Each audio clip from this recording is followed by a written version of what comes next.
Okay, everybody, Mr. O here. I'm going to go over some steps on kind of putting together the outline for the DBQ with the outline I gave you. And I'm kind of basing this on the Heimler video that hopefully some of you have watched. And if you haven't watched it, I've got the link attached here. I've also got the graphic organizer that he uses. If you find that more to your liking, obviously use it. And I will attach those to the document along with this one. So the one I'm going to be using here to do it right with mine is the one I gave you earlier. Some of you, I sent you hard copies of this because you asked for them. And if anybody would like a hard copy, I can get it to you, but it will not come until this coming Friday, the 1st. That is the next shipment out through the school buses. So if you can't print, you're kind of stuck with using stuff I gave you, or you can create by hand. So let me walk you through this graphic organizer real quickly. On the left hand corner, pretty much just kind of a checklist. There's things to do. This is kind of to remind you on the prompt, the things you want to get done. First thing you want to do is when you get a DBQ is to deconstruct the prompt, to figure out what the question is you're being asked, because that needs to be your focus. That's what you need to answer with your DBQ. So I've kind of done this in the reverse order of what Heimler did it in. First thing I ask you for is the prompt, the second, the topic, and the third would be the historical thinking skill, causation, comparison, or change over time. There's a spot to write your thesis that will also I'll do a little grouping in here, and then a plan for your contextualization. The back side is really where you're going to go first. That's your document analysis. There's a column here for summarizing each document and maybe adding a little bit of your analysis. A section to do your sourcing, your context, audience, purpose, point of view. You want to do at least 2 documents. I always recommend 3 just to be on the safe side. And then a plan for your outside information. You get 1 point for bringing in one piece, 2 points for bringing in another. I'm going to give you a few different pieces of outside information, and Heimler will give you a couple others, and then just some reminders down here. So I'm going to switch over to the webcam here and pull it out so that we can do the little bit more here to get into the actual document itself. So hopefully I do this correctly. Yes. All right. So this is the document here, and here's where I kind of up in the top hand corner where I deconstructed the prompt. 1860 to 1918 is what it says in there.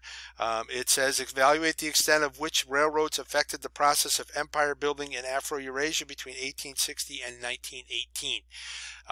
What's the topic of the prompt? Well, it's kind of 2 things: railroads and empire building in Afro-Eurasia. So what you're really trying to do is discuss how railroads affected empire building. And this is, if you hadn't already guessed, a causation essay. All right, I'm going to come back to the thesis and the context in a moment, but I'm going to flip over to the back page and walk you through this process the best I can. And hopefully I can get that on here. Just slide the laptop a little bit more out of the way, and hopefully I can get it all up there at least to start with. So document 1, which again is right there. I'm not going to read through it. That is up to you to do. You may want to read through and see how if you understand where I got to on there. Okay, so my main idea on this, and it'll coincide pretty well with Heimler, is this person is really encouraging that China should build the railroads themselves. You don't want to let outsiders do it unless they meet some very, very strict or stringent conditions. Probably the biggest thing to look at here is possibly this guy's point of view, or the audience are some of the easiest ones on here. I have a number of different things. Advocating for reform is his point of view. Wants China to modernize. He might be in favor of the self-strengthening movement, which is something related to outside evidence. We went over that in class, and I put that up here in the outside evidence column right up here. Okay. Several other things there. The audience obviously is the emperor. The context, you could use self-strengthening as your context for this also to go in there, just depending on what you feel best doing. Okay, then I move on to document 2, which is based on India, and talking a little bit more about Actually, not so much India, it's the Ottoman Empire. Sorry, misspoke there. And this is about from a Muslim viewpoint, as you're going to see when you read that document. And what he's doing in here is he's advocating for the railroad to be built by the Muslims, by the Ottoman Empire. It's a way to show that the Ottoman Empire is still relevant, it still matters, and also to protect it from the influence of non-Muslims who they're really competing against. Point of view would probably be your best bet to go with here, because you really want to talk about how he is an Ottoman government official, and he doesn't want the railroad built by non-Muslims. He wants it built by Muslims. Okay, you might be able to talk a little Ottoman Empire about why they're trying to reinvigorate their prestige. You might be able to tie that into the point of view. Think about how the Ottoman Empire is really in some serious decline during this time frame, to the point of where it's going to go away after World War I. The next document is the map of the Cape to Cairo Railroad. Okay. And that's pretty much all you have to say about it. It's a map of the proposed railroad connecting the British territories in Africa, and the idea was it was going to unify the empire. Again, purpose might be a big deal here, that you're looking for support for this idea. The point of view comes into play big time with a British colonial newspaper that would support the idea, and also the fact that it's takes place during the British scramble for Africa and consolidating their empire in East Africa.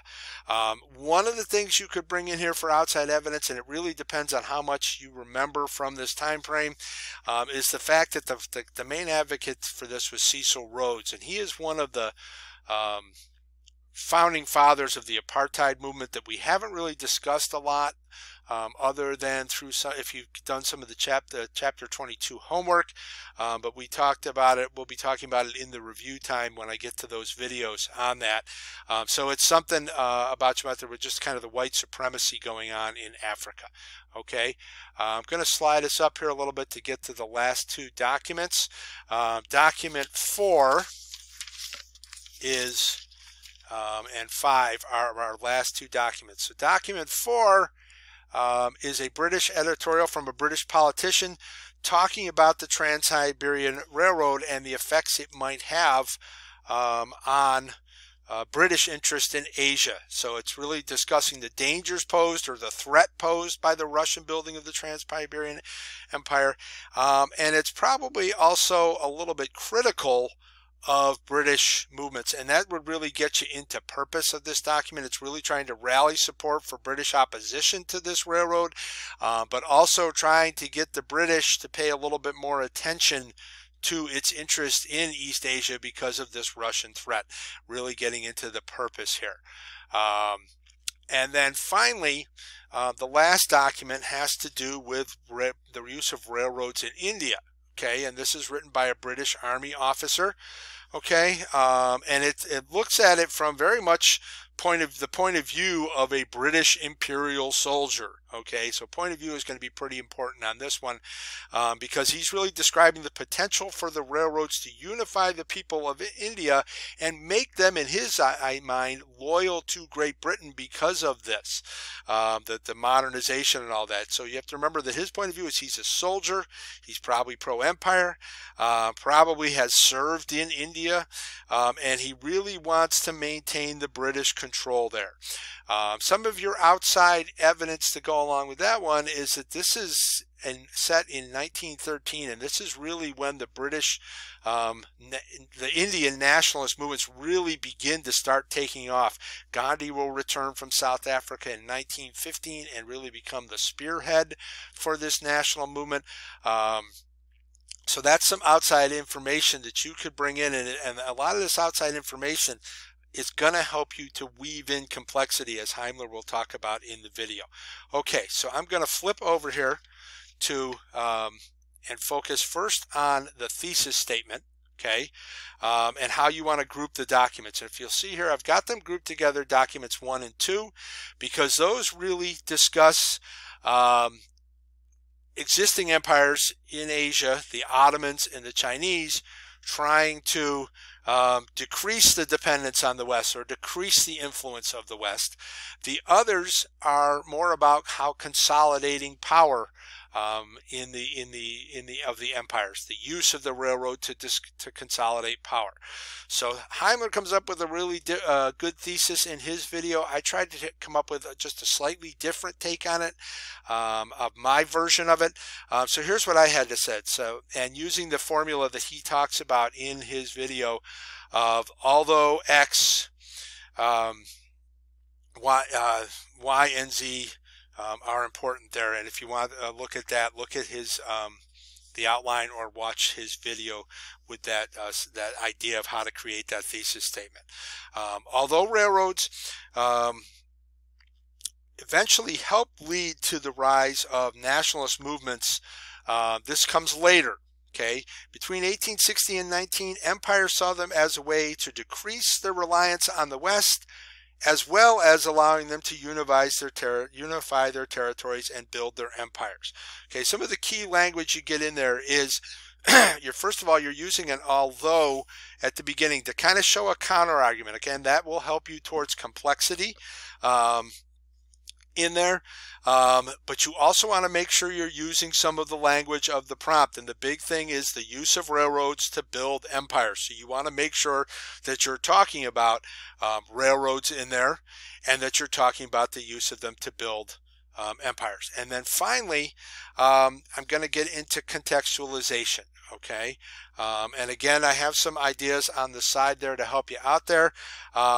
When I first just started looking the documents, I started creating some bullet points. That's what these are up here, for some ideas of things to keep in mind, possibly.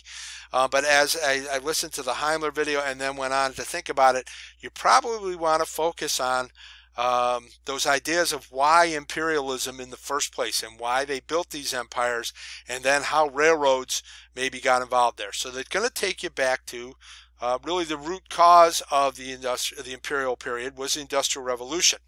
Not only did it create the technology of the railroads, but it also led to the desire to expand control of territory for exploitation, which was imperialism and empire building.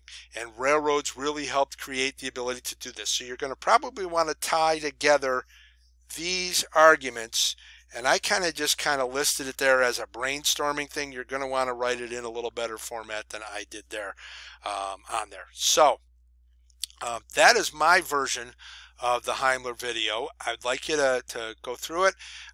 Really, if you can, or if you want to, you can follow along with this and fill it in, but that is entirely up to you. I would strongly advise watching the Heimler video also, just to help yourself get on there before you start the DBQ assignment that I've got you doing for this week. All right, any questions, check in with me on office hours tomorrow, Tuesday, from 1 to 2, and I will try to spend a little bit of time on it on our class Google Meet on Thursday from 1 to 2. Talk to you soon.